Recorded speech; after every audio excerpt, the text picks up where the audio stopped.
मंडळी, राज्याच्या राजकारणातून एक मोठी आणि महत्त्वाची बातमी समोर आली आहे। राज्यातील सहकारी संस्थांच्या निवडणुका आता पुढे ढकलण्यात आलेल्या आहेत।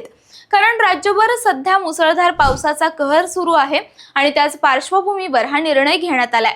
राज्य सहकारी निवडणूक प्राधिकरणाने याबाबत परिपत्रक जारी केलं असून काही विशेष प्रकरणे वगळता अ आणि ब वर्गातील सर्व सहकारी संस्थांच्या निवडणुका 30 सप्टेंबर 2025 पर्यंत पुढे ढकलण्यात आल्यात।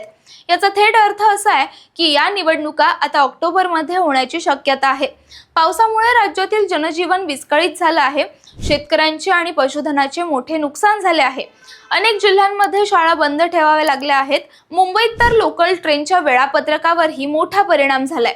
अशा परिस्थितीत सहकारी संस्थांच्या निवडणुका घेणं कठीण झाल्यानं त्यांना पुढे ढकलण्याशिवाय पर्याय नव्हता।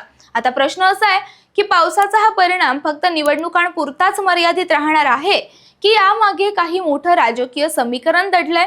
कमेंटमध्ये नक्की सांगा आणि कमी शब्दात महत्त्वाच्या घडामोडी ऐकण्यासाठी पाहत रहा, सबस्क्राइब करा। त्याचं काय महाराष्ट्र।